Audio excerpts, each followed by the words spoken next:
I like to tell young children when I work with them that secrets are bad. They're bad. They can be really, really bad. You don't want to have secrets, and you don't want to cooperate with anybody who asks that you keep something a secret.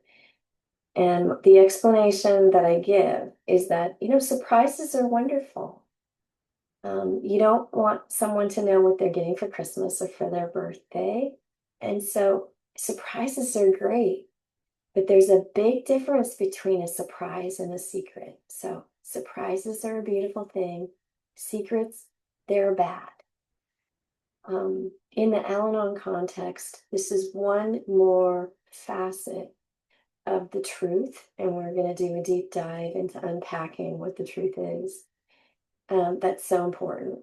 When we are hiding things, um, it's the truth that sets us free. So we're engaging in a manner where we conceal the truth. So just keep that in mind, that the truth is so vital. It is what connects us to our spiritual self. It's the thing that makes us whole. But getting to the truth can be quite difficult because from our earliest days, we do things like, you don't want to go to school because there is a bully and you get a physical symptom. You have a stomach ache, and then you have a stomach ache, and it may take your whole until you get to be an adult where you realize, oh, when I'm fearful, I get the stomach ache. So the truth of the matter is that I'm afraid, but I only allow my conscious mind to feel the physical symptoms. So there's some really complicated things that go on, starting in very early childhood, about us engaging, seeing, perceiving, and understanding the truth. So when we're young, I think we can only handle so much, and so there's some things that we do to uh, compensate for our youth and our inability to engage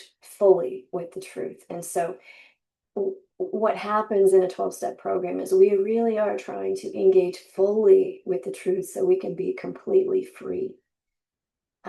It's an important thing to keep pursuing that and know we are trying to engage with the truth. And when we live in isolation, we and when we separate ourselves from other people, we can't find our way to the truth. You just can't get there by yourself. And that's why a 12-step program is so, so helpful. Um, we are kind of exposing our weaknesses and being honest in front of the group in a very safe space. And that facilitates our emotional maturity, our spiritual maturity, our intellectual maturity, and surprise, surprise for some of us, it can help us connect to our bodies and get some physical maturity that we desperately need. So here we go. February 16th. In a tornado, you not only have to look out for the tremendous winds, but also whatever the winds pick up and hurl in your direction.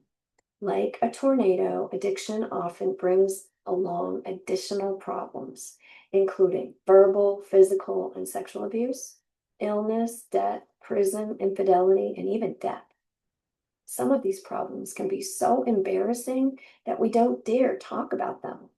But in Al Anon, we learn that we are only as sick as our secrets. Until we let them out into the light, they keep us trapped. Most of us find it best to share our secrets with someone we can trust, someone who understands the disease of addiction. No matter how hopeless, different, or ashamed we may feel, there are Al Anon members who have been through similar crises and are willing to listen and help. Today's reminder: the times I most want to hide with my secrets are probably the times I most need to reach out and share them with others. When facing a difficult situation, let me remember that my higher power speaks through other people. I don't have to face it alone. And the quote is: we move from being at the mercy of any problem that comes along to an inner certainty that no matter what happens in our lives, we will be able to face it, deal with it, and learn from it with the help of our higher power. And that comes from in all our affairs. So remember, no one's going to encourage you to share something with the group and you will be humiliated in any way. We encourage people to find someone who seems to be trustworthy and share privately your struggles. And they will have done this with someone else and will understand the need for privacy and protect you and help comfort and guide you through that process. I always think of sponsorship as being not the good parent, but basically a great parent in certain ways. And just like raising children, they sharpen you, and there's a sharpening that goes back and forth. So the blessing is a two-way blessing when you ask for someone to sponsor you and when you sponsor someone. So please keep that in mind.